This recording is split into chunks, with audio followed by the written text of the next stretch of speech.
Just a quick disclaimer before I get this video started. This is going to be a longer video. Make sure you guys stay tuned to the entire video. If you have to pause, grab your snacks, go to the bathroom, make sure you do that. And I made an interesting discovery over the last 12 hours or so that I wanted to share. So if you want to consider this an exclusive, you can. Maybe this video will turn into a long-term T-Mobile FWA review. But I found out something interesting that I wanted to share with everyone on the channel, new viewers that might join for this video, and just make everyone aware in general. This is by no means me telling you to disconnect the service, immediately leave. That's up to you guys on how you perceive the service. It might work for you, but just a disclaimer, this will be a longer video. Make sure you guys stay tuned. Hey, what's going on, everybody? This is Tyrone back with Tech Life. And I have been, just real quick before I get started, this article comes from Light Reading. I'll leave a link to it in the description. This is an older article, so make sure you guys check it out for those of you who have not seen it. So I have been a very early adopter of T-Mobile's FWA. I was fortunate that my address at the time when they first launched it in beta was eligible. I went through the proper channels. I did not cheat the system and put a different address. No, my address was approved, was qualified. They shipped me the router. It was a pleasant experience at that time. I perceived the demand not to be too high.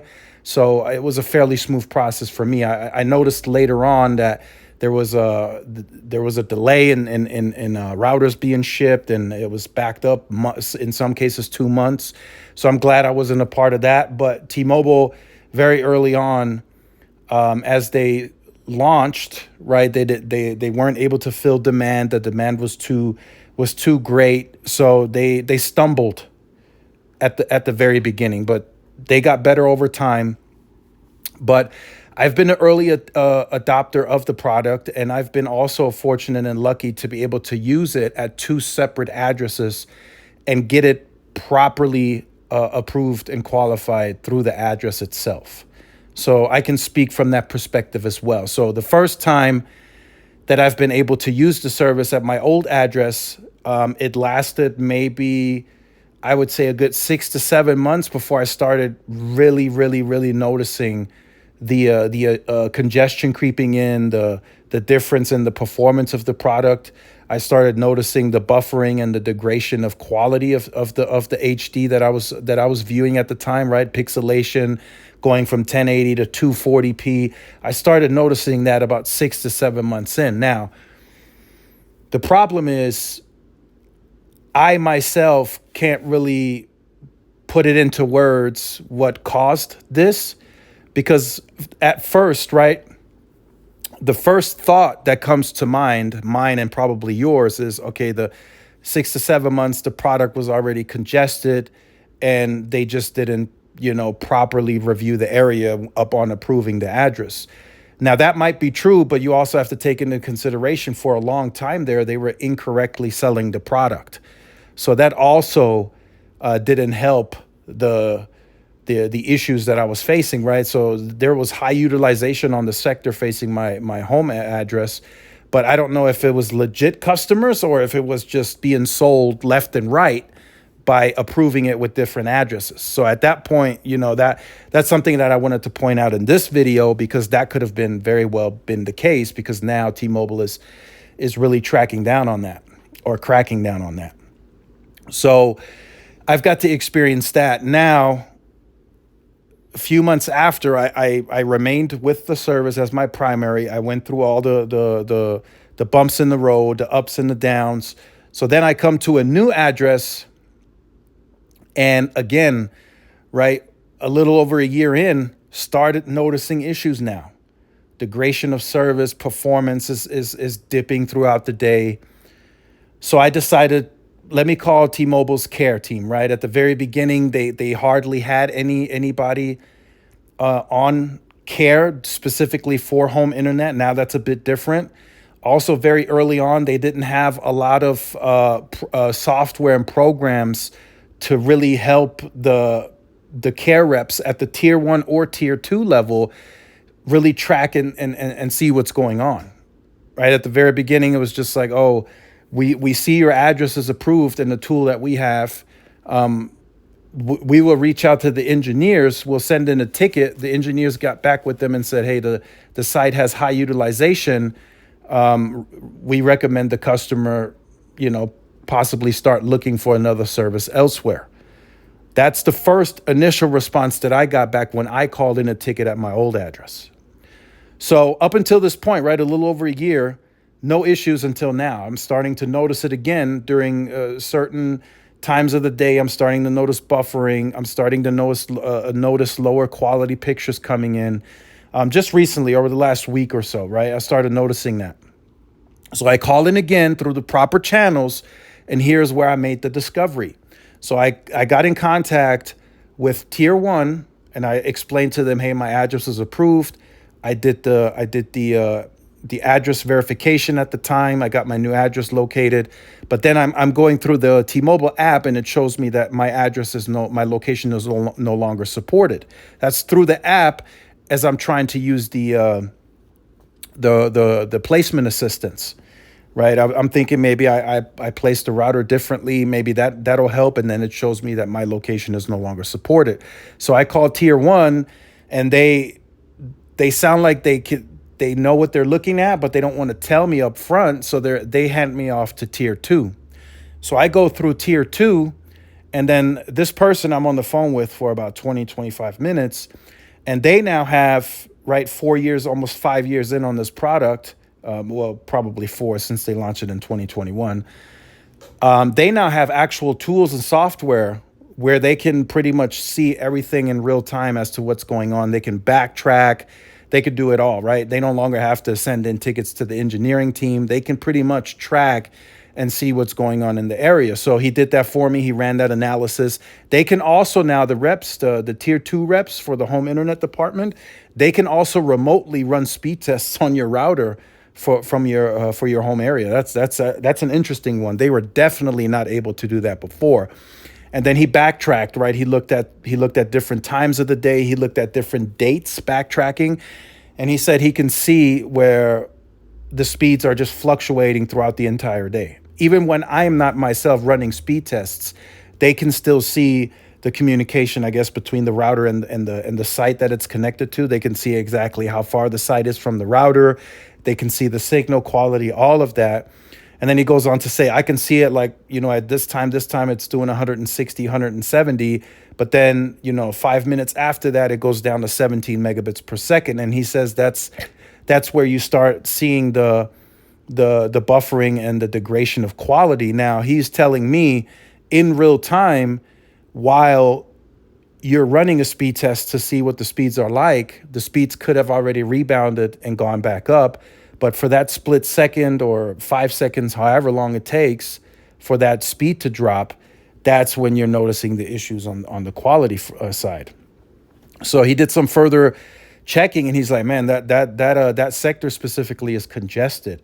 So I asked him, at that point, I know what it means, but I'm acting a bit dumb, right? I'm trying to get him to elaborate a bit more.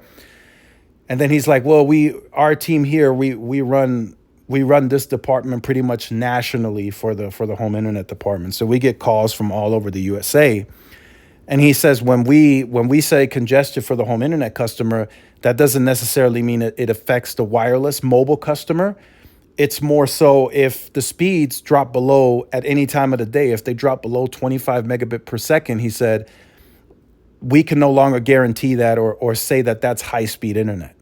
We have to be able to be above that threshold at all times of the day to be able to guarantee that speed and that service and that performance. So that was interesting to me, because he was also further elaborating, saying that he's getting more and more and more of these types of calls where these types of issues are being experienced.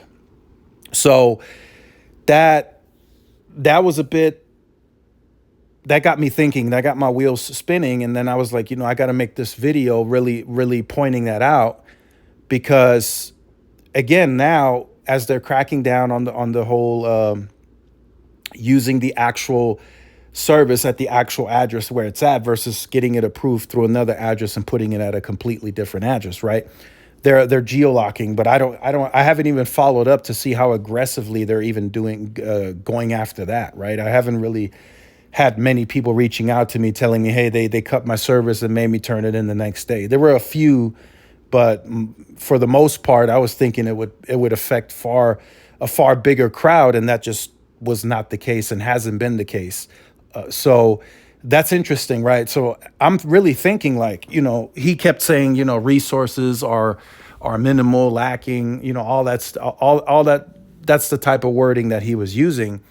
So I perceived it as, okay, the priority is kicking in, right? Which we know there is a difference. Wireless users on the mobile side have higher priority. So I get that. I understand it. But, are we already at the breaking point, right? I didn't ask him that question, but now this is how I'm thinking about it and want to discuss that, discuss that with you guys, the viewers. Is T-Mobile's network sort of at the breaking point with what the allotment is for FWA?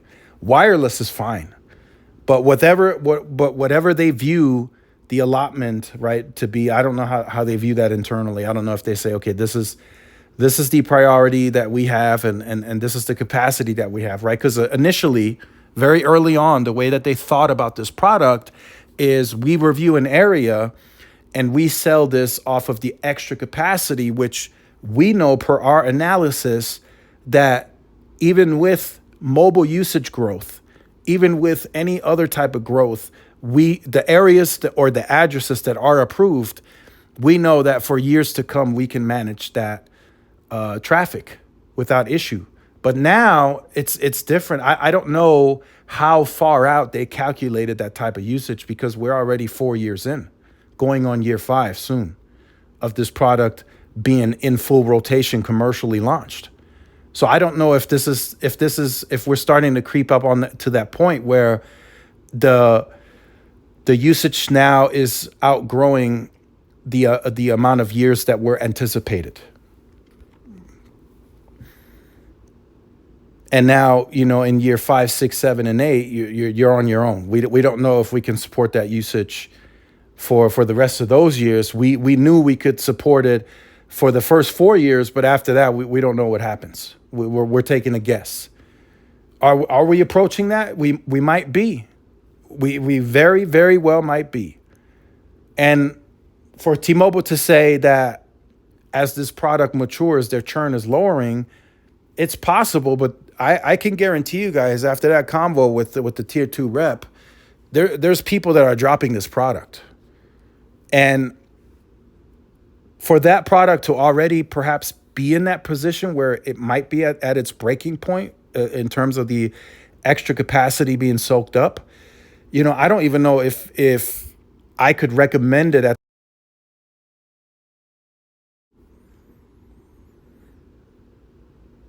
right? It's still relatively cheaper versus what cable offers, right? Depending, right? Cable's competing back now. But if you're looking at the speeds that are offered, they can't even guarantee any speeds for to start off with that. They can't guarantee speeds. They can give you sort of a threshold, but it kind of has a wide range. So your guess is as good as mine as to what performance you will actually get if you're using the product.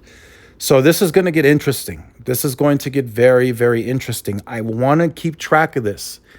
I don't want to get rid of the router just yet. I want to keep track of this and I want to follow this because this is something to monitor, because he also checked for me like a little bit out to see if there's any type of network enhancements that might come to the area that could offset that congestion, as they called it. And he didn't see anything. So that's not to say that there isn't anything coming, because they can probably only see so far out, right? That they probably don't have the 2 year, 3 year, 4 year, 5 year planning period. But it's interesting. I want to keep track of this. I want to see this unfold because I want to report that back to you. And it's just good to know, like, okay, this product now is the time when you upgrade to fiber. And guess what T-Mobile's doing? They're going into fiber, right? And this is not a I told you so moment or an exclusive. Oh, this guy is exposing T-Mobile. No, this is just saying, be mindful as you're using this product. Perhaps if you do use it, if you're looking into it or are interested in the product, be very mindful of what you're getting into. Right? This is not a hardwired connection. It's wireless on a wireless network. Right? The spectrum resources are still limited, even though the carriers have more of it today. It is still a limited resource. It's not unlimited. It's limited. And then even more so as they sell this, as they loaded it up very quickly, right? They filled up that extra capacity as quickly as anybody. So let's not kid ourselves on that, right? As we discussed during LTE, T-Mobile was the one loading up the network. They did that with FWA. You could make that argument. I would guarantee that this product at this address that I'm currently at, when I first got the product at the other address, I guarantee you at this address, this router was probably pushing 400 or 500 megabits at the very early beginning. But it's already slowing tremendously because of high utilization. And to be honest, what he also told me on the call was he thinks that sector is covering far too big of an area until it hands off to the next site. So there's 2 schools, there's a Sam's Club. So he thinks that's contributing to the overall usage, which is the case. So me and him even got to talking if this area should have even been approved to begin with, like any house, any home, any apartment. Me and him got to talking on that too, because of all of the people that are in this area at any given time. So it's interesting, right? It's very, very interesting to yes, you have a need for money and monetization, and you want to squeeze as much as you can out of the network, but then you also have to look at it at what cost, right? Because that could lead to negative perception. I'm a tester. I make the videos for you guys. I understand the network, so I know what I'm dealing with. But someone that just signed up for this, say in a next door neighbor of mine, whatever, just as an example, they're not just going to say, well, this service sucks, T-Mobile's trash, I'm going to get something else. So that doesn't help the perception either, you know what I mean? If you can't guarantee that this product can at least serve that customer for at least, I would say, 10 years, you shouldn't be selling that product at all. Because time's flying by. 4 or 5 years is nothing nowadays. That goes by like that. So now, if I'm that customer, I'm 4 or 5 years in on this product, I can no longer use it. Now I have to look for something else, right? And I'm not saying it's gotten to that point yet. I just wanted to inquire because I'm starting to notice that buffering and the degradation of quality. But for the most part, it can still do it. But now I'm thinking, okay, what about 6 months from now? What about another year from now? Is this going to just be completely back to what it was at the old address where I can't even watch 720p? Right? It's possible. That's why I want to keep it around, and I want to do further testing for you guys so you can see, like, hey, this degraded very quickly. It was just about a month ago during that testing period, it was good to go, but now all of a sudden it's down to almost nothing. So that's what I wanted to talk about in this video. I hope you guys stuck around to the end.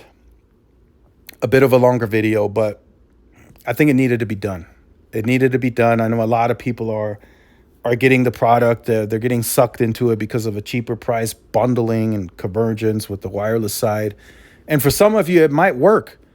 Some of you might be in an area where there is another 5 years of consistent performance, or another 2 or 3 years. But some of you might be in an area where it's time, okay, like, whoa, this is borderline too slow, right? Because you got to take into consideration, as the speed perhaps degrades, there are people using this product that are amongst bigger more people in the household. So yes, early on, if you're doing 400 to 500, that can probably serve everyone in the house. Multiple TV streaming at once, gaming, calling, FaceTiming, whatever, it can handle it, right?